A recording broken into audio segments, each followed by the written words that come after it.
I'm an only child. Had a great childhood. I have two amazing parents that gave me everything I needed. I thought I could fly when I was young. I mean, we were poor, but it was so much love that we didn't really notice. We grew up in an environment where you never really knew what was going to happen, and that creates a lot of uncertainty. Compared to previous generations, okay, we might be a bit skint, we might not be able to afford the best pair of shoes, but we're not living in poverty. We make plenty of money. Like, we make plenty of money. It's not like we won the lottery and moved into a big fancy neighborhood. My integrity is what I have. You know, a long time ago, people's word and their integrity meant a lot.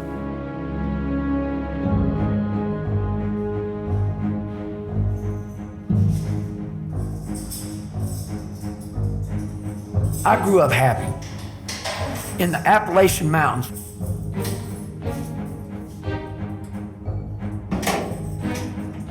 We had good Christmases. We had love. I was normal. But now, what the hell am I now?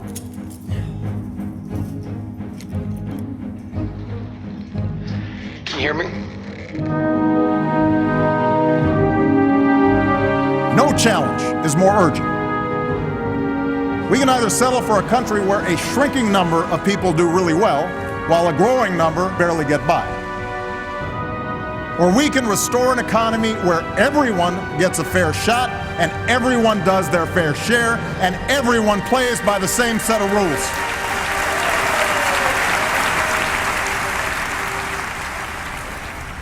These United States are confronted with an economic affliction of great proportions. It is time to reawaken this industrial giant, to get government back within its means, and to lighten our punitive tax burden. On these principles, there will be no compromise. Can you tell us what's happening? Are you going back to work or not?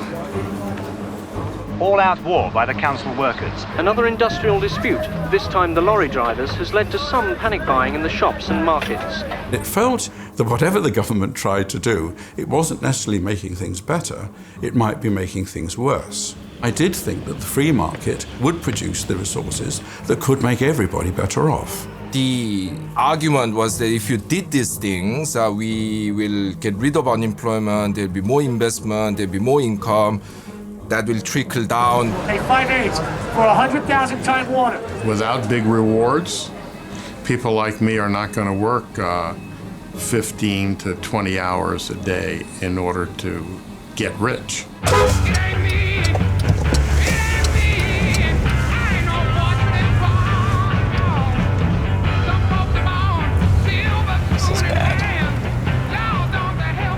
In graduate school, my doctoral years, I was told psychologists 5 to 10 years into practicing, on average, were making $100,000 a year, and I was like, that sounds awful. And that was like kind of like my incentive to be like the top 1%. I'm not in the top 1% in terms of the world, it's maybe in just the psychology world.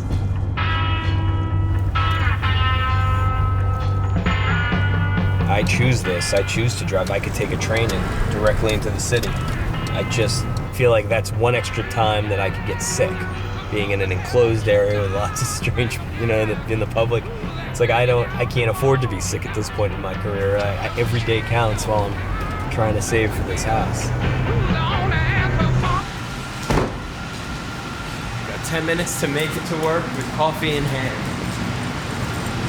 Get my coffee with espresso shot in it, my red eye, and I walk directly to my office, usually here 5 minutes to 11, and turn on the lights here, sit down, and I go bang, bang, bang, one session after the next.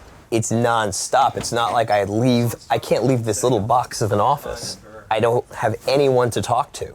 Like, I never need to leave the building other than to get lunch, which I pray to do every once in a while, to get to sit alone at a counter at a diner across the street And that, to me, reading the New York Post, is heaven.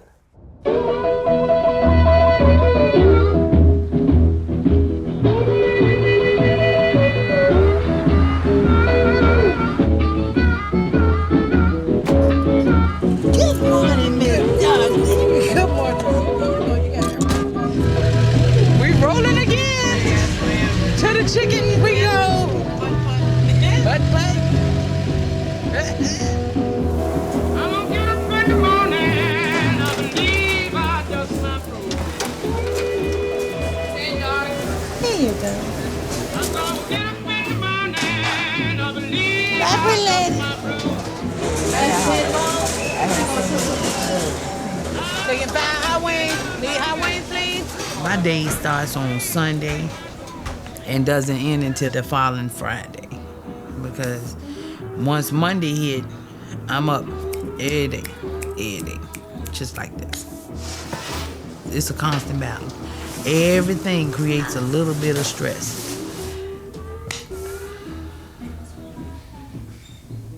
I'm gonna tell y'all one more time. Don't come in that door no more. Shut the door!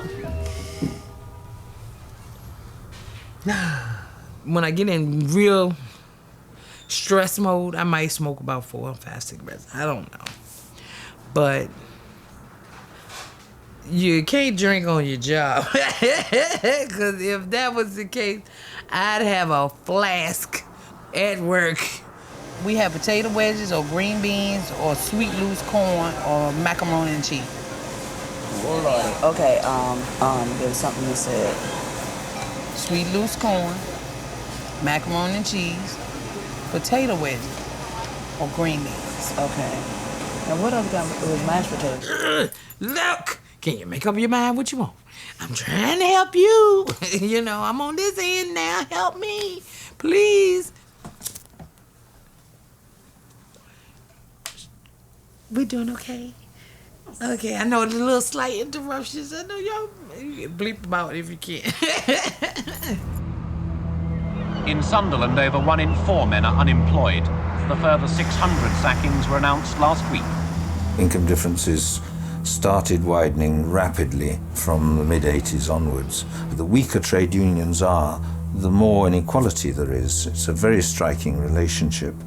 Today's unemployed are the victims of yesterday's mistakes. But that's the past. The government's getting inflation down, interest rates down, reforming trade union law, cutting regulations and moving restrictions. The balance of power between employers and employees shifted in favour of employers. I think that happened, and I think it was a deliberate result of policy.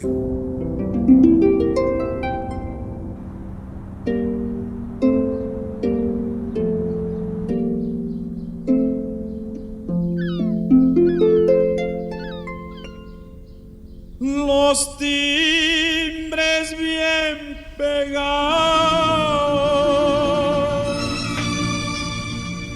su nombre. He'll be in bed when I go to work in the morning. Then he'll probably be in bed when I come in from work at night. And if he's not, I'll not be. If he's up, I'll be going straight to bed anyway.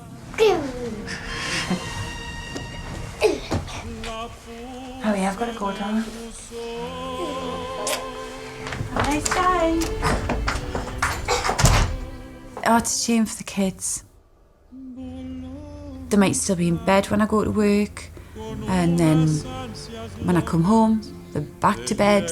And I know it just bores the life out of them because they can't do much.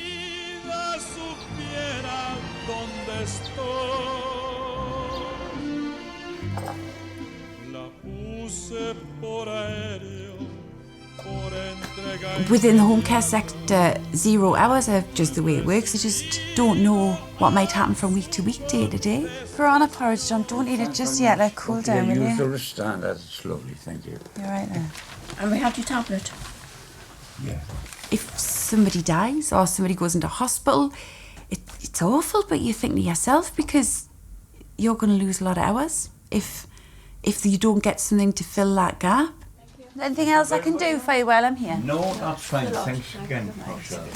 I'll, We'll see you tomorrow? Yeah. I'm probably going to be a bit late tomorrow, mate. It's Saturday. Not to worry. Right. We'll be here. The way services are commissioned out, people are seen as units for sale, sold to the lowest bidder. Half an hour to get somebody up, get them washed, get them dressed, give them the meds, and have a meaningful conversation. It doesn't work. How long have you got for this one?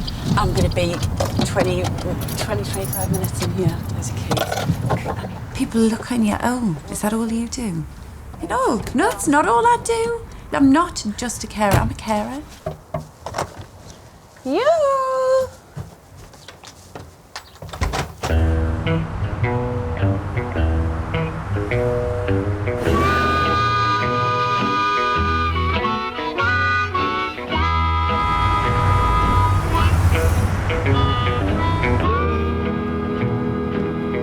Stay away from me. Blues, why don't you let me be? Don't know why you keep on haunting me. Love was never meant for me. We had went to where my husband was from, and we had decided we were, gonna have our own business and everything, and that was, where we started. So we bought a video store, and when Walmart got in the video business, it really just killed it for the mom and pop stores. We didn't have the volume of what Walmart would have, so after 5 years, we ended up closing it. I was in the Walmart one day, and they had a sign they were hiring, and I thought, well, I'll go put an application in. And when they called, I was really surprised, and I was even more surprised how good of a company it was to work for. Any extra effort you put forth, they appreciated it. The managers would just come and say, I saw what you did, and hey, thank you, until the changes came. The focus of the company went to cutting operational expenses. Less people to do the work, but yet the same amount of work. You have to get to work soon. Oh, I don't even know what time it is. Oh, 2 o'clock. Yeah, and I think I go at 4 today. No, at 3:30. Today's the 4th. You see, every day you're like, what time do I go to work? Don't you think that is just nerve-wracking? Oh, my nose. And I'm not the only one. I've talked to people across the country, and they do the same thing. They're just like, what time do I go to work tomorrow? You would not believe how much stress that puts in your life.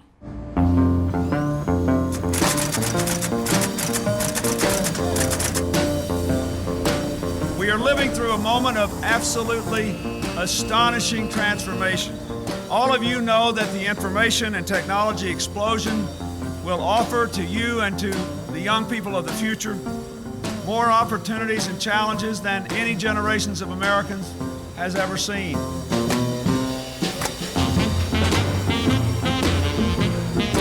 It's a stock market boom not seen since the heady years of the 1980s.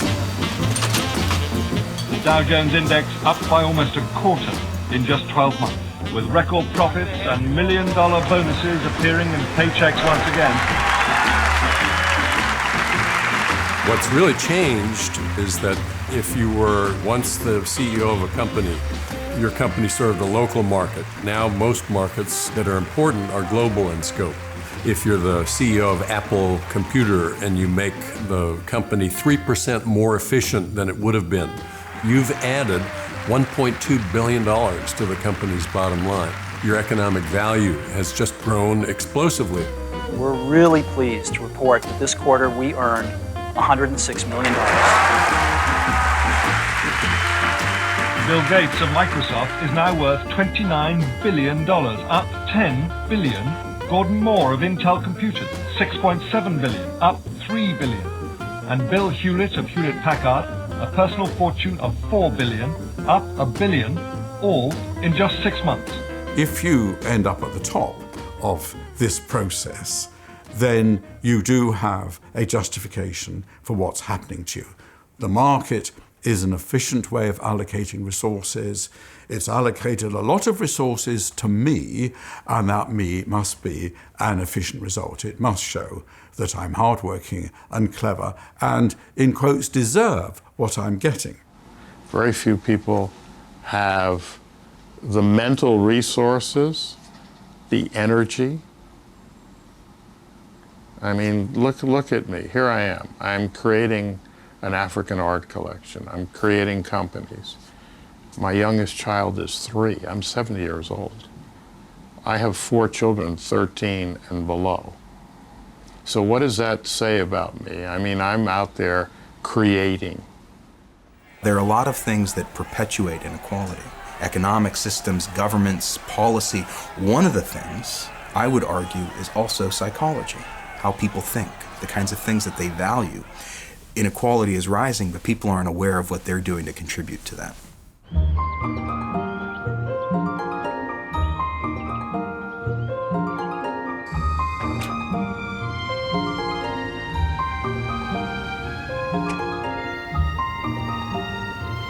Most of the gated communities are either on a golf course or are golf course adjacent. Some of the amenities are really great, really great. But for some people, really it is about living behind a gate. Well, I live behind a gate and you do not live behind a gate. And look at how much better it is that I live behind a gate. Honey. We didn't buy this house to one-up our friends who didn't buy a house behind the gate, but we had a lot of friends that really thought we did. We had friends that were like, no, we won't come and visit. We won't come and see you. We won't. Kind of that you moved over there, we moved over here. It's really sad. It's really sad.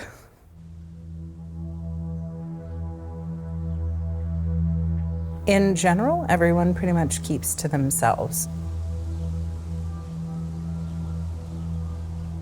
Do you want the bananas for your hamburger sandwich?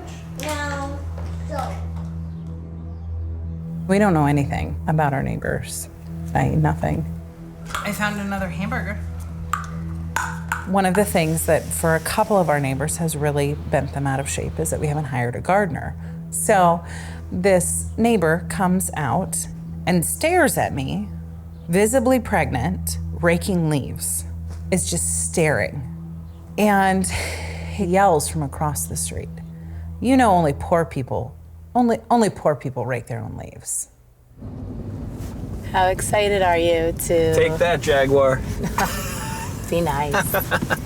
How excited are you to see the house? I'm very excited. I think this community is going to be like more young people that are like us. So it's like I'm going to meet a whole new crew of young dads who are going to want to play football and softball with me and tennis and stuff. I feel like this is the best community that we could ever have wanted. It has everything. It has the great school district. I mean, I think we really lucked out. Greg was even talking to someone the other day, and he was like, it's like a place where there's tennis courts, there's a pool, there's a guard gate, there's like, you know, there's a lot of young people, and he goes, oh, it must be Boulder Ridge. And Greg goes, yeah, that's it. So it's like a well-known, this is like a diamond in the rough place. This is like the best place in Westchester. That's amazing. Yeah. Everyone bases where they live around schools. We're gonna be sending our girls to a school in Ardsley, one of the top school districts in the nation. And it's gonna be a great quality of life and a great environment with great future families to meet. And I think it's going to be funny because I'll end up finding a lot of Wall Street characters living there.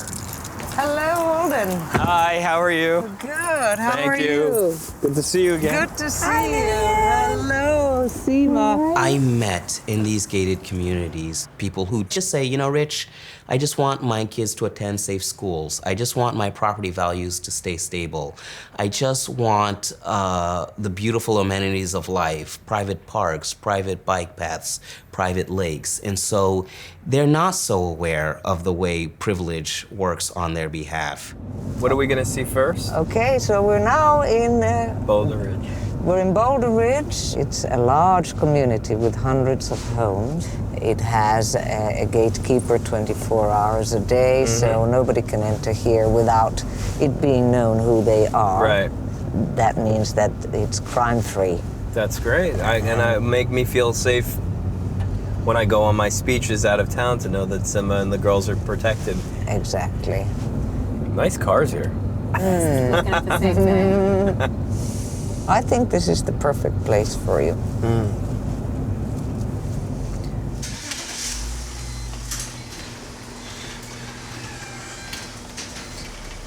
Once you reach a certain tax bracket, there's this expectation that you will just kind of keep up whatever the appearance of the tax bracket is. Cars are a big deal. Most people drive a Mercedes or a BMW, or if they do drive an American car, it is the newest possible version of whatever. We drive BMWs. It's not that we have decided to drive a 1988 Hyundai. I'm very happy with the fact that my car just rolled 200,000 miles. It means I've taken care of something I paid a lot of money for. That's not what you do here. You buy something, you use it for like 6 weeks, and then you get rid of it and buy the newest version of whatever the it thing is.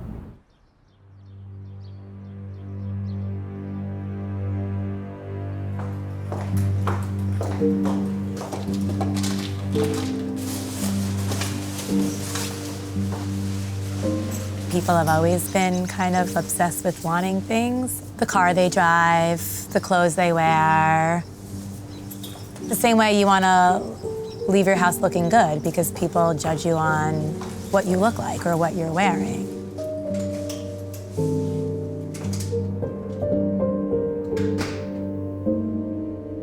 In this industry, when you're working with high-profile executives, athletes, and entertainers, they expect a certain presentation style.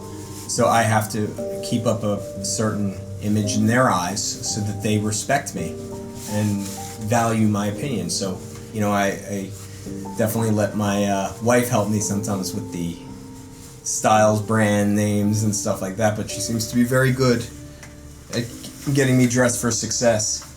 But I'm a big believer in that. If you dress well every day, you actually feel like you're more powerful and you feel like you're more successful, and sometimes you can like dress your way to success in essence. I've seen people get out of depression just by just looking good. If you look like the guy that's got it all, you become the guy that's got it all. Fake it till you make it.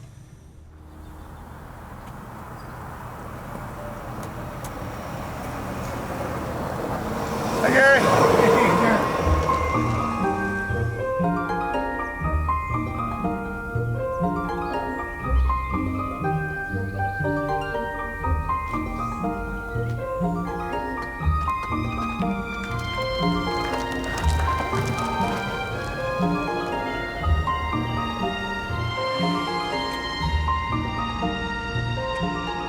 Primary mode of transportation when you're in the neighborhood is a golf cart.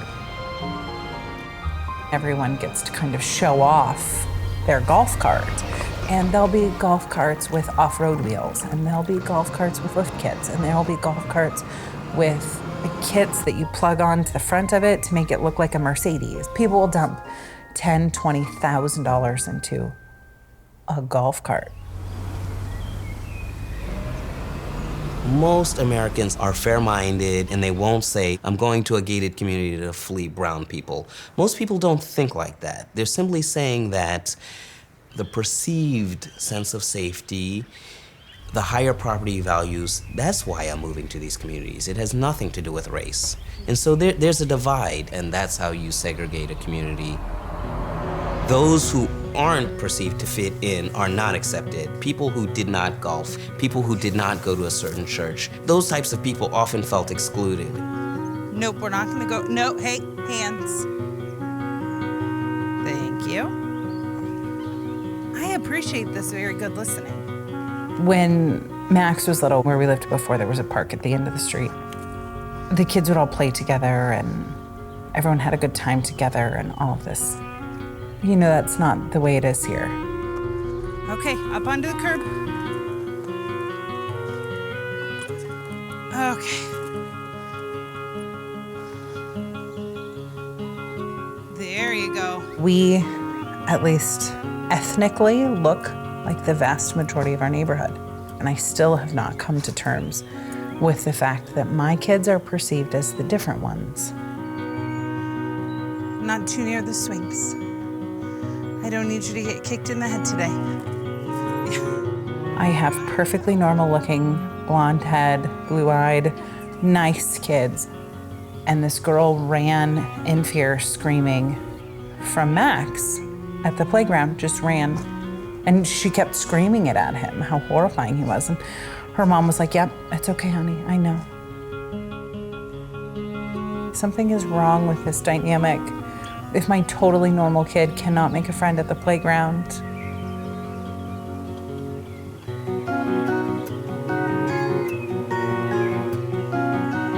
there has been more than one day that I've called Ryan just in tears. I think I can't take my kid to the park.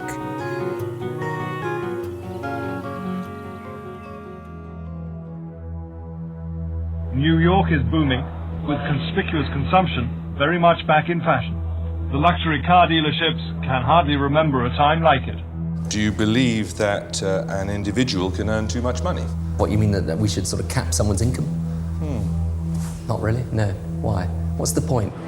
What we know has happened is that people at the top of the income ladder have gotten all the income gains that have occurred during the last 30 years. People in the middle of the income distribution, they've run down their savings, they've run up much more debt. Every conceivable margin you can work just to hold your place in the queue. You can borrow up to £1,000 for up to 31 days. It's the perfect way to help manage your short-term cash flow. Government figures released today show a record number of people are insolvent. If you don't pay or contact us within 7 days, our collections team may arrange for an agent to contact you and visit your home. The letter's dated the 1st, and it's the 9th today. And when does it going to come? Within 7 days. Jess, you get on the phone to them. It's November. And it's Is that how much you owe? Yeah. My catalogue bill is between £3,500–4,000, but then I use that for stuff that, you know, when the kids need new coats, new shoes, I've got no money left. I've got to get it from somewhere. Bye, everyone. Bye. I'll give you a ring. Right, I'll see you later, Tom. Bye. Say bye-bye. Bye. How are you? Everything's so much more expensive.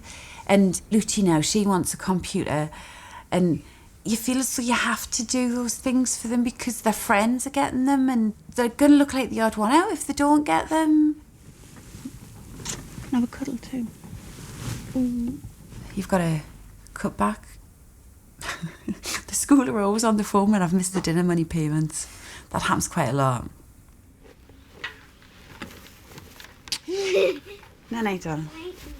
People went from pretty simple financial lives pre-1980 to the point now where people are just totally submerged in their financial accounts, and they're all in debt. Debt to us might seem, oh, you know, I need this loan to go to school, or I need this loan to buy a house. But to Wall Street, it's just a product that they can buy and sell and package. And so it's just another way for them to get as much profit as they want. And they treat it as such. And they treat it like a game. Hello? I'm at work right now. Can I call you later? But I did make the payment on the 3rd. All right, 554. Thank you, ma'am. All right, you have a blessed day. Bye-bye. Already, 3rd quarter. That crazy. Man, people been giving y'all dollars all weekend, man. Hey, bro, I owe a couple of debt companies now, and the only thing I can do is they gotta wait in line. I have to pay for 2 weeks, and then pay half of the rent, and pay the late fee on that, and just juggle. I gladly pay you Tuesday for a cheeseburger today. You know, but that's the way it is, and Hey. Hi, y'all. Hey. Hi. There once was a feller, his pals called him Joe, who said of his bills, there's too much we owe. We just need a loan that will last till payday. So they logged on to dollarsdirect.ca.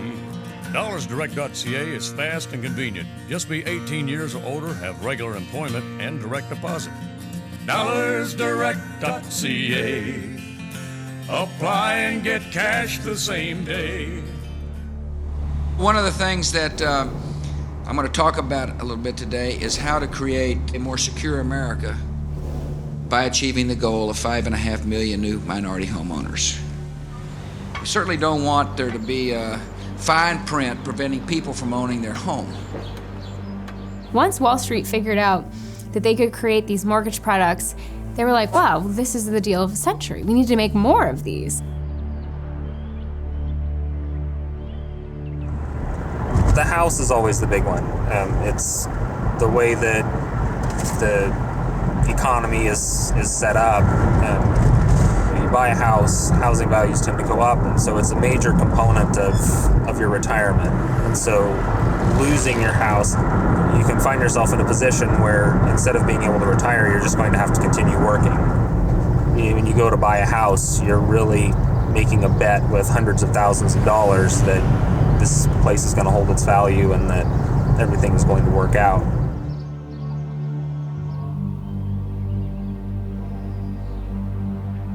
Houses that fall really drastically behind the trend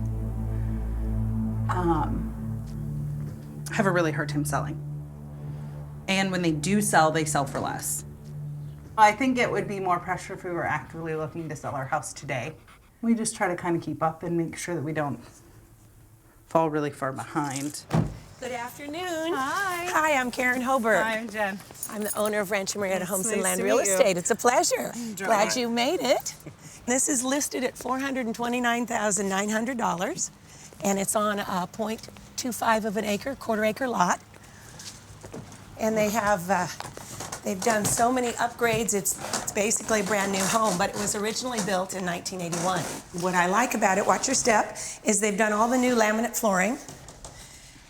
They did not do the windows. So we have single pane windows, dual pane windows just in this room, but they put an entire new heating and air conditioning system that was $12,000. Now I have to show you how fantastic these cabinets are. They're the full extension cabinets, all wood, and the self-close. With the damper. Hook up for gas. This one does have propane. It's copper line.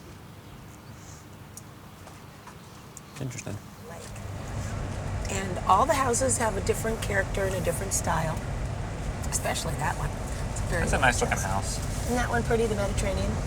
Yeah, it's just got a nice style to it. So this is absolutely one of the best streets in Rancho Marietta. It's nice and It's quiet. completely quiet. You'll never really see anybody going by but the people that live here. And the most expensive homes in the neighborhood are down the street and on the lake. Okay. Well, come on in. Let's see what you think. You are just precious. That first house hands down, has the highest per square footage. Yeah, I don't feel like you're getting a lot for that. Exactly, by significant margins. But I feel like, at least if you look in comparison to where our home is at, I feel like we're fine. If we did find ourselves in a position where we needed to list the house, we're just fine. Yeah.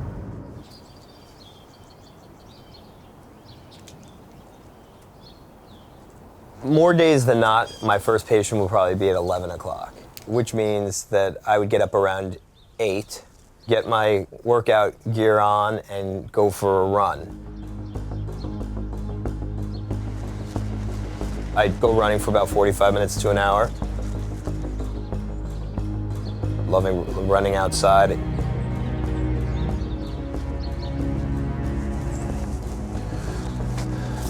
I know I push myself, but there's really no option other than pushing myself. You know, your back's against the wall when you have to make a mortgage payment.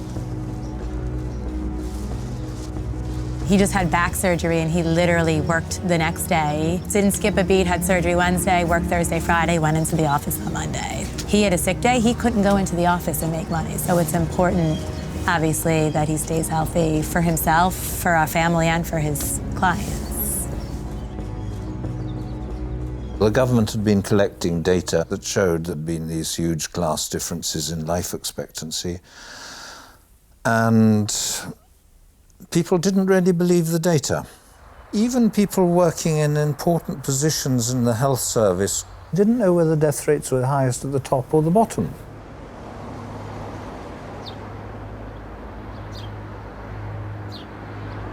From cocaine to ketamine to capitalistic principle, I try to put my smile back on his face, but I couldn't get it, so I say a tearful goodbye to all but one of my principles and start conversing with the flow that led me to this slippy road.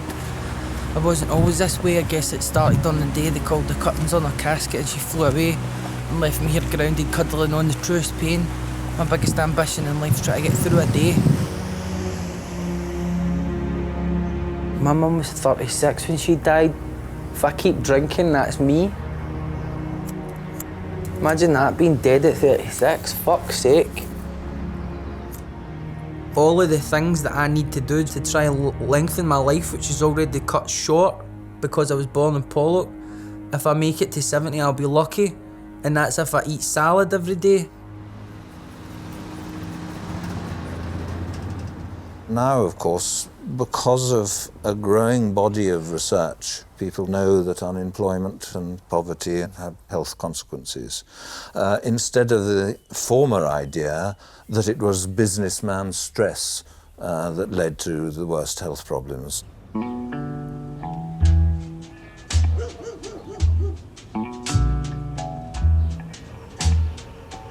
A lot of health problems, everything from high blood pressure to AIDS to hepatitis and all different kinds of diseases around here. Any day above ground is a good day. That's what I've been told. Actually, it's what I know. You know, if you can live to see it. My daughter's father passed on the 23rd of last year, so that kind of hurt me a little bit. Back to being a single mother. He died of liver cancer. Yeah, it was really sad. But it's a good thing. You know, I know he in a better place. He suffered for a while, quite some time. But, yeah, I do. We was together 14 years, long time. Yeah.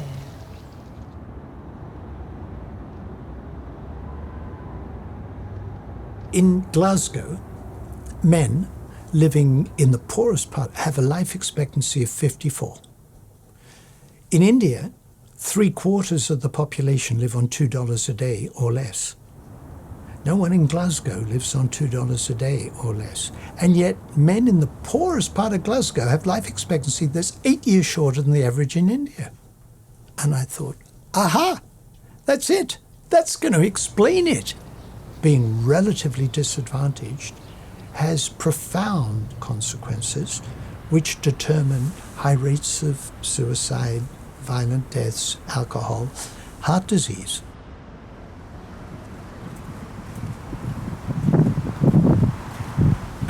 So this is where I had my first drink outdoors. It was a Friday night. We came down, what was it? It was a bottle of Old Westminster. And it's funny because I ended up developing a bit of a taste for a certain brand of fortified wine. But I remember just thinking, this is disgusting. Why would anybody want to do this? I wish I could become addicted to going to the gym. You know, like...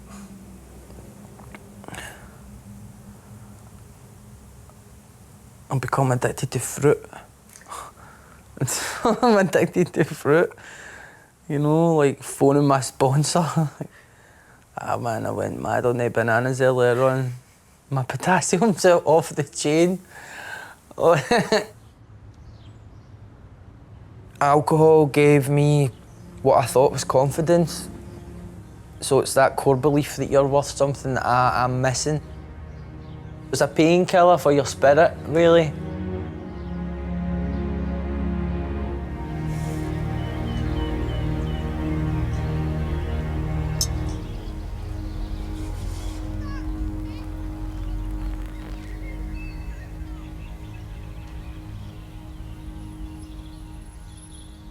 Everybody is trying to escape in their own way.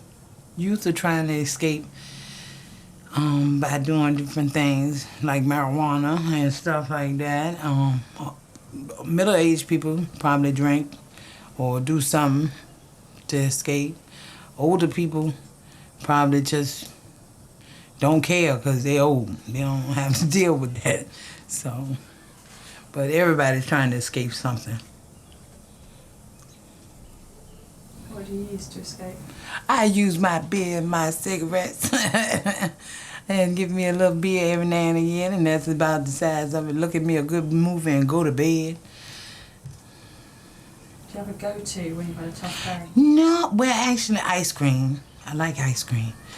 And sometimes I'll sit with a pint of that and eat until I can't eat no more, until I'm stuffed. I think you look good with a little meat on your bones. You know, it means you're eating good at home.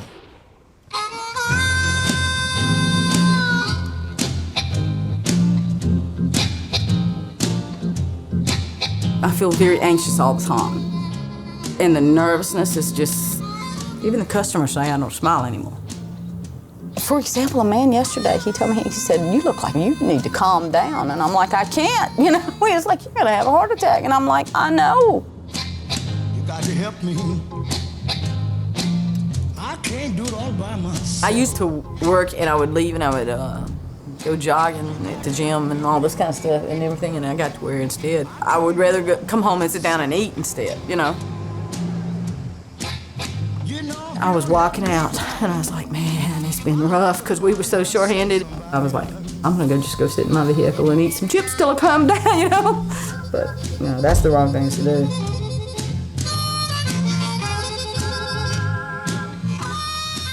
If you take an economics course, you're taught that markets are based on informed consumers making rational judgments.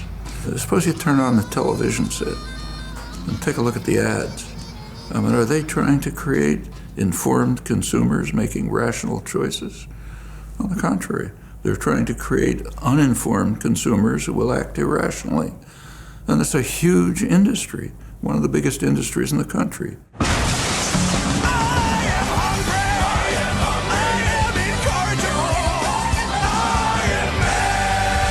Texas double whopper. Eat like a man, man. People around here are kind of big. Healthy? Yeah, healthy. That's what I'd like to say. Pleasantly plump. Some folk build like this, some folk build like that. But the way I'm built, don't you call me fat because I'm built for comfort. Built for speed. Oh, I can't wait until Thanksgiving just seeing that turkey. Because I got a ham and a turkey in there. Yep. But if you're really full, don't worry about it. Are you tired? Yes, I am. After I had my daughter, I had congestive heart failure. And I actually literally died. And it took me 2 weeks to come out of the coma. I'm just lucky that my heart still is beating long enough to do what it needs to do, you know, but that's just making it weaker. When did you start getting the high blood pressure?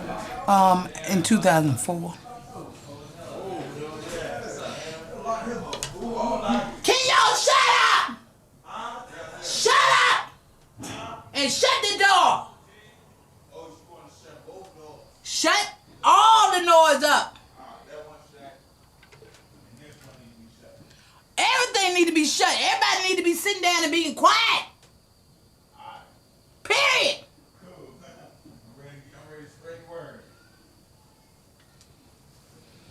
Okay, back to me.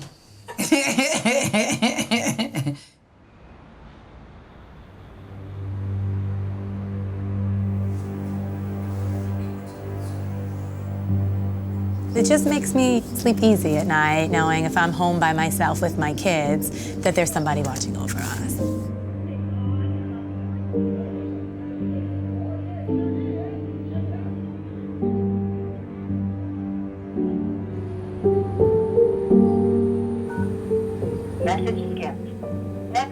message.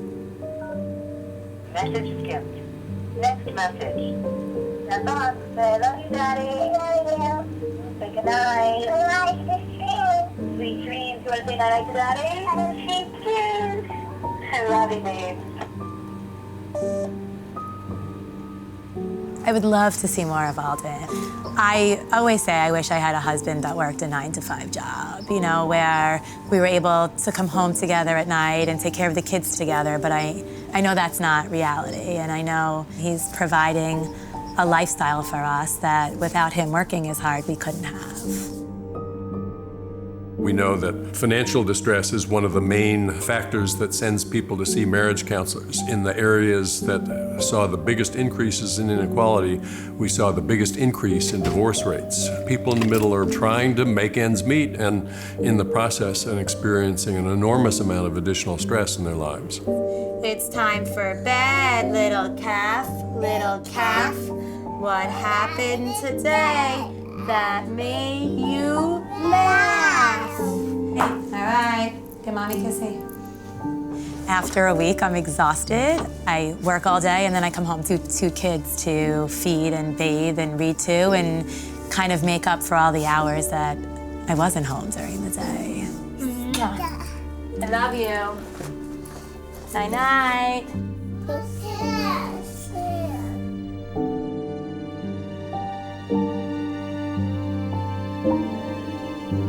It's awful. I feel tremendous guilt not being able to see the girls and put them to bed, and it's very frustrating when the girls are more used to her than me. Hi. Hey. How are you? I'm exhausted. How's your day? It was alright, it was fun. He was there? Yeah, can't Guess complain. what? He was up. Oh, God. How are you? I'm good.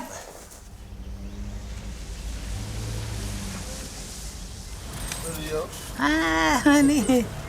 Yeah, this is our gotcha paper for all the criminals in the neighborhood.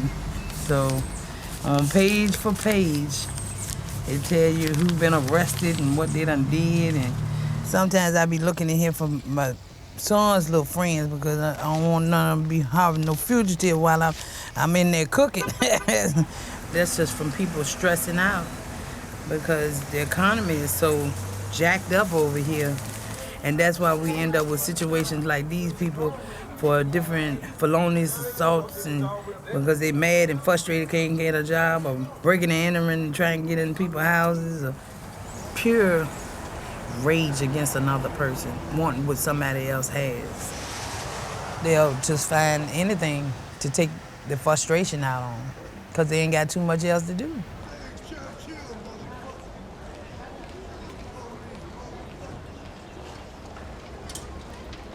Psychologists and sociologists who've worked with violent criminals consistently say that lack of respect is the trigger for acts of violence and aggression. All that's left of people is the maintenance of their self-respect, and so if that's threatened in some way, then you see these violent and aggressive reactions. Police inspectors say 2 teenage boys and a 15-year-old girl died after a gunfight at a birthday party at a privately owned club. This is not unusual. They've had a lot of people killed in this little town in the past few years. High school students killing each other, and it's... You never know when you're going to be robbed, and... I would love to walk to work or ride a bike to work, because it's only like 2 miles down the road. But I'm too scared to ride a bike or walk home at midnight. I always worry about walking out of that parking lot. Always. So with half the lights out right now, it's a very dangerous place. We had 116 homicides last year. 3 times the number of people that are in this church. Police and community are trying to address an epidemic of violent crime, much of it rooted in drugs. Street sweeper shotgun. 12 gauge rounds in this drum magazine. No sights, because it's not designed to need any sights.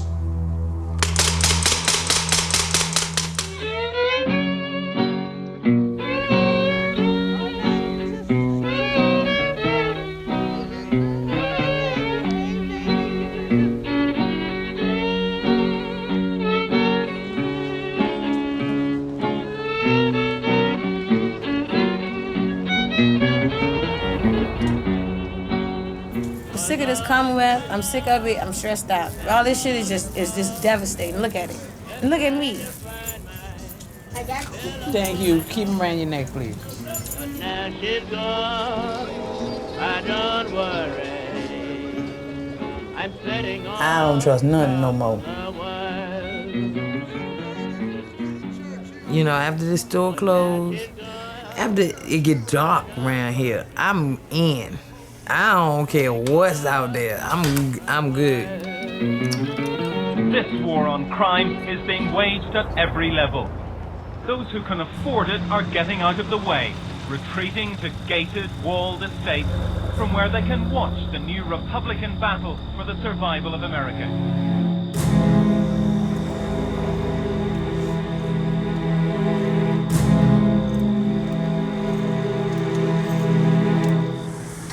Mr. Hawk. Yes. We're here to visit the Grove Hogs. Grovhoug. Steve Booth. There we go. You guys having a good night so far? Yeah. So far, I had a good day. All right. Thank you, sir. Oh, you're welcome.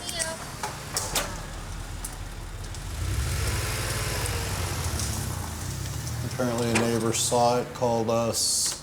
Apparently one of his chickens got mauled and another one got nipped at and chased around.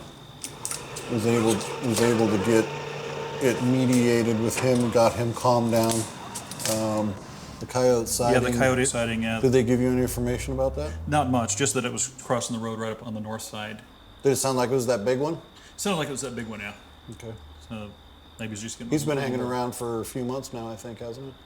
I believe so. Yeah. And then the Bass Lake pump house, somebody tossed some rocks through the windows up there. Oh, okay, So yeah, that's a new one. And there's that other loose dog that we're talking about. Okay. I think that'll square that away, and it looks like everything's noted on the cards properly, so that sounds good. I'll grab a cup of coffee and let you stretch your feet out a little bit, and then we'll continue. Yeah, sounds like a plan. Just made some fresh stuff for you. Violent crime and the fear it provokes are crippling our society, limiting personal freedom, and fraying the ties that bind us. Now, those who commit repeated violent crimes should be told, when you commit a third violent crime, you will be put away and put away for good. 3 strikes and you are out.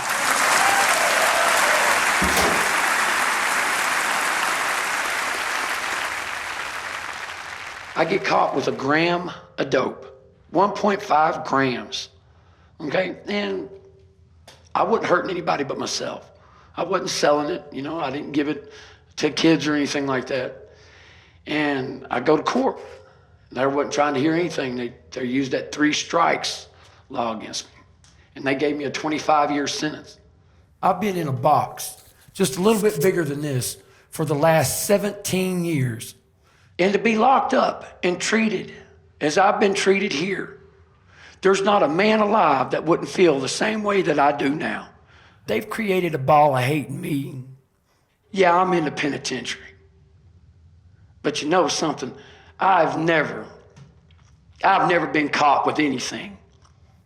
I got to get butt naked in front of females and these officers, and I got to bend over and show them my asshole. Yeah, humiliating it, it's beyond that. I had all of my mouth. I had those kicked out on the Robertson unit. I was beaten almost to death. They broke 8 ribs. They dislocated my arms, my legs. They broke my jaw. They kicked out my grill. They broke my ocular bone, my nose. But you know something? The first time that I did get my head ripped off, 3 days later, it didn't hurt as bad. And then I became a monster. I hate people. And do you know how sad that is to say? I've been treated so bad back here that yes, I could kill a man. You know, I really could. I could kill one of these laws. And that's sad. That's sad because I was raised better than that. And what am I going to do now, Miss Round, when I get out? What am I going to do? Get me a job at McDonald's? I'll be 54 years old. Came down when I was 26. I was in college. I was taking a VOTEC. What am I going to do now? Because what you were before you come to the penitentiary is not what you're going to be when you are released.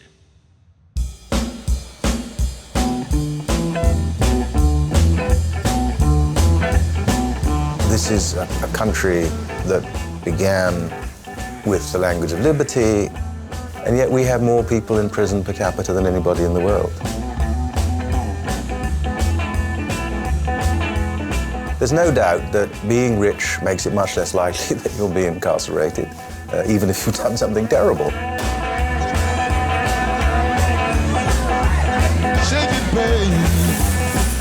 It's got a badge on it. 4 ounces of solid silver and 2.2 carats of diamonds.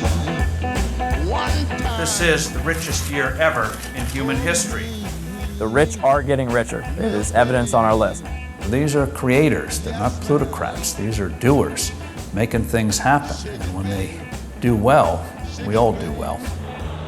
There's a religion that says everyone will benefit. It has almost nothing to do with the real world. So it completely fails in the real world. Fails is the wrong word.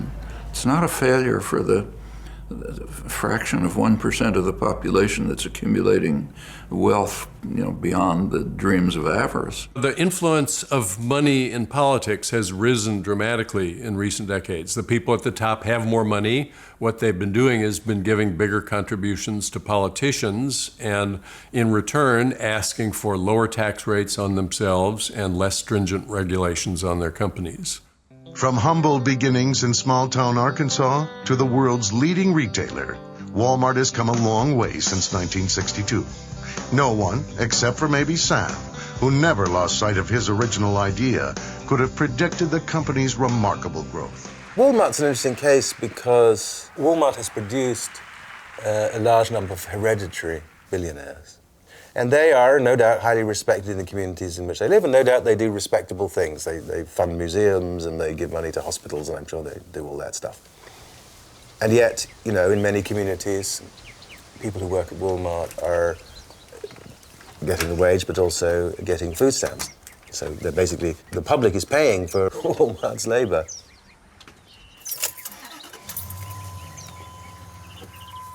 For fiscal year ending 2012, Walmart had gross sales of like $446 billion, and then the net sales were $16.7, but almost $17 billion net profit.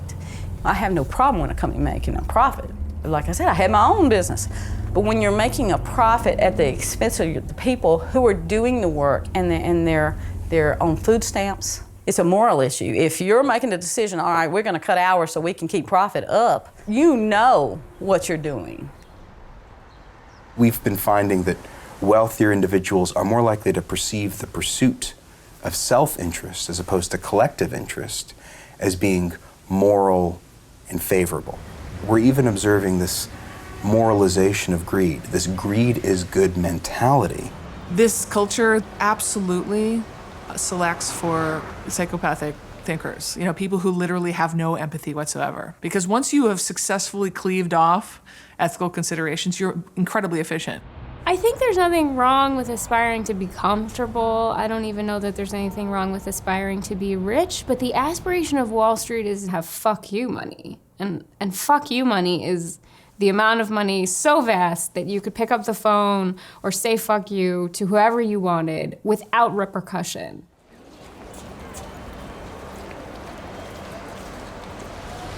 One of the necessary illusions for the general public is that we live in a capitalist economy. But the rich don't believe that for a minute.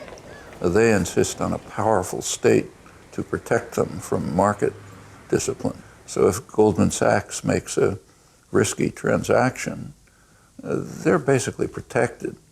If it crashes, they can run to the nanny state with their cap in hand and get bailed out. Good morning. This is a pivotal moment for America's economy. Problems that originated in the credit markets and first showed up in the area of subprime mortgages have spread throughout our financial system. It's been a dismal week on Wall Street. In the last 5 trading days, the Dow Jones has lost 1,400 points alone. Yesterday, the Dow closed down 500. Investors agree that this is a crucial week to see whether or not the government can step in and heal this economy. I'm a strong believer in free enterprise. Under normal circumstances, I believe companies that make bad decisions should be allowed to go out of business. But these are not normal circumstances. You know, the president has said over and over, it's the people's money. He's right about that.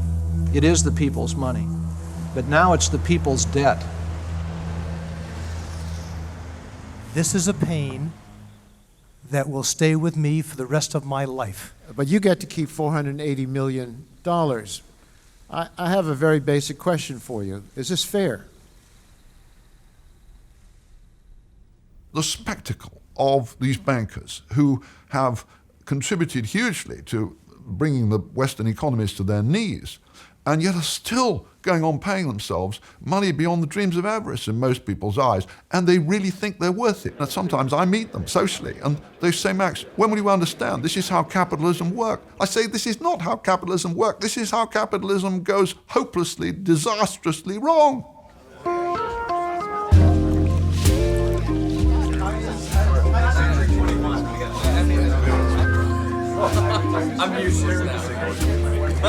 I'm the best person to speak on behalf of the Wall Street community because I sit across from them.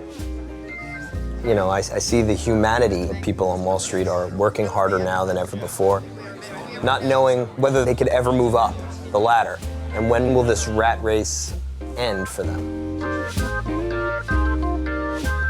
Dr. Alden Cass is a clinical psychologist, and probably more than anything else, is known for helping people manage uncertainty and maintain optimal motivation and performance in times of uncertainty.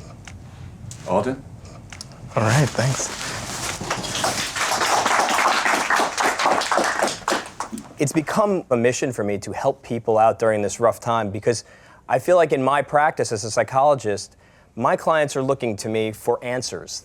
My dissertation was the first study in the United States conducted in the last 50 years. It was called Casualties of Wall Street, an assessment of the walking wounded. And my findings basically showed that we are currently in a crisis of connectivity.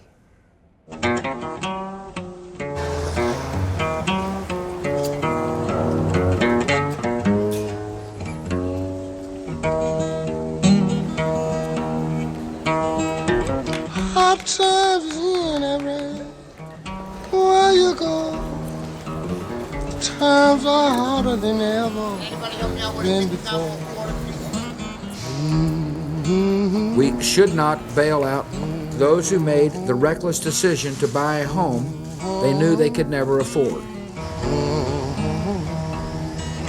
That word came up a lot. Oh, greedy homeowners.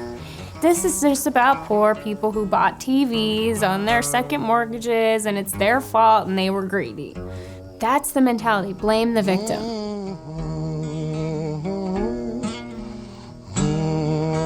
I kept using my credit cards to live, and then I finally got those where I was maxed out, and I'm at the end and fixing to be moving.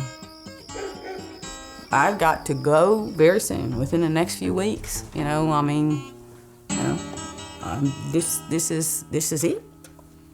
You know.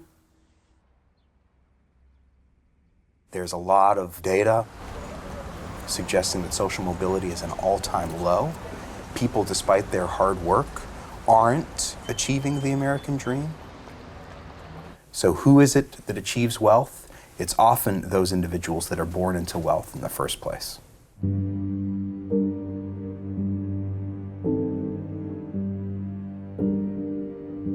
I actually feel like I'm blessed with having everything I need. Could not be luckier. Could not ask for anything more right now. Oh, she's slimy.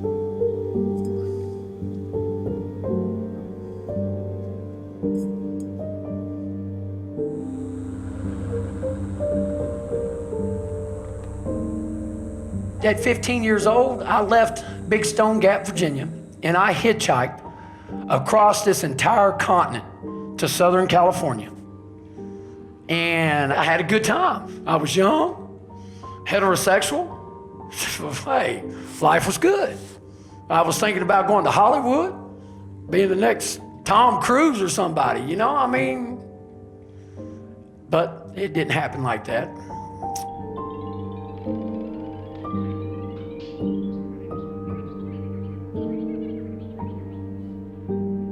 My mom had heart and lung infection, and she died in '89, and it crushed me. It crushed me. You know, I went into a spiral of doing wrong, spiral of doing things to get by, and it took me down a long road that I didn't want to travel, but I did. I was hanging out with the wrong people, doing the wrong things, trying to make money, trying to, you know, survive pretty much. I went to jail for about a year, and I came out and still couldn't get it straight. And then I had kids, and at that time I couldn't have them with me because I was so wiped out. But after my congestive heart failure, I woke up. It was a wake-up call that I needed.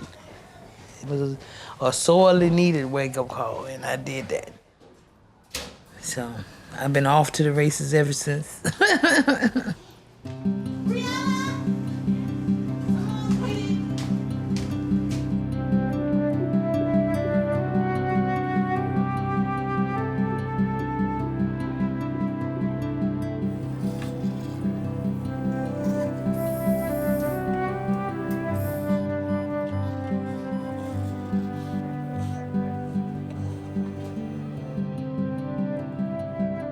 We just don't feel that mainstream school is a great place for kids who are even slightly above the curve.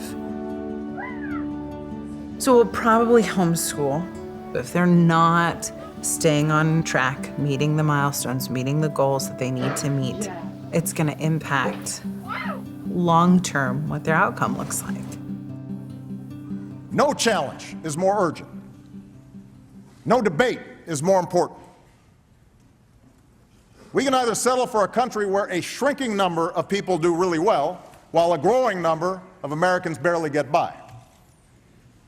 Or we can restore an economy where everyone gets a fair shot, and everyone does their fair share, and everyone plays by the same set of rules. It's not the case that inequality is attributable to bad apples, but rather that the barrel is bad. The barrel is what's contaminating the apples. It's the institutions that prioritize getting ahead above all else, that it's okay to break the law if that means that you're going to make more profits for the company, with no attention to what the consequences are for the system as a whole. What I object to is the feeling that there's some mechanism out there about which you can do nothing at all. That's simply not true. If humans want to change this, they can change it. We demand a raise! We demand a raise!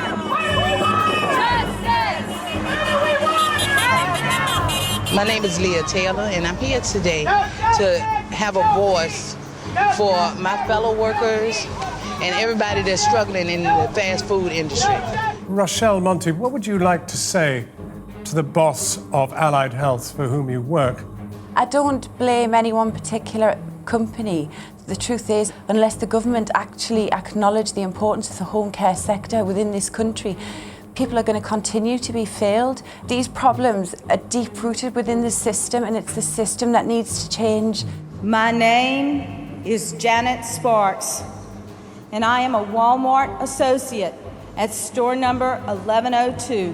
When I think about the fact that our CEO, Mike Duke, made over $20 million last year, more than 1,000 times the average Walmart associate, with all due respect, I have to say, I don't think that's right.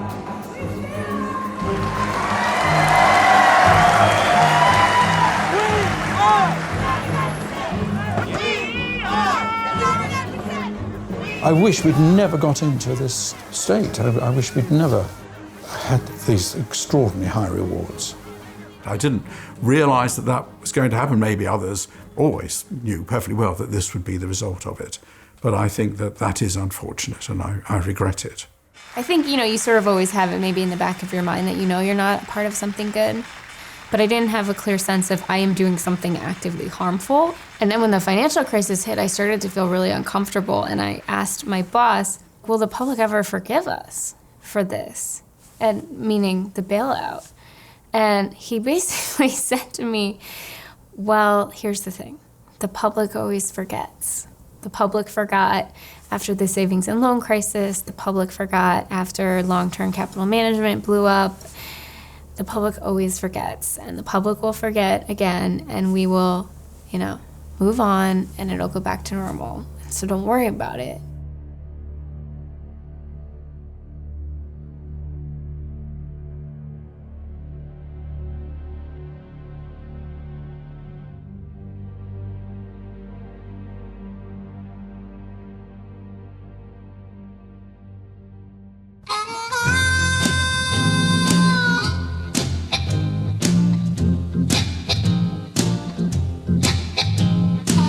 I've been sober for coming up for 11 months.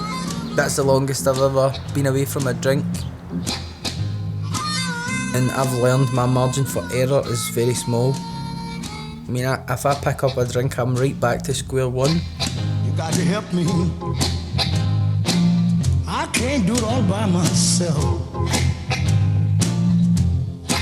You got to help me, baby. There's a push to have a secondary gate to keep these 10 to 20 homes completely separate from the rest of the homes that are already completely separate.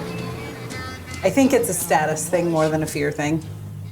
There's already a guy at the gate, half of them with a gun. But you help me, baby.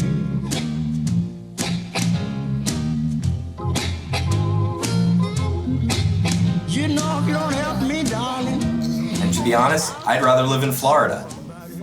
One of my next motivating factors is going to be the fact that I do want to eventually move to Florida and have a second home there.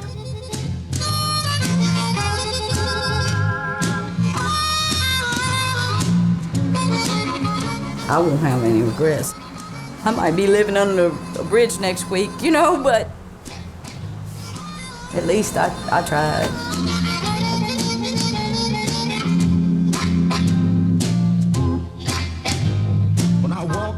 If I could be a millionaire or anything like that and buy one big house that got about 50 bedrooms, and have all my family with me, I would love that. I would love that. If you don't help me, darling, I'll have to find myself somebody. I wish I didn't have to work so much. I wish I could see the kids a bit more. I wish Pietro and I could go out for dinner at night. I don't want much out of life. I just wish it was a bit easier. Most likely I'll end up back here.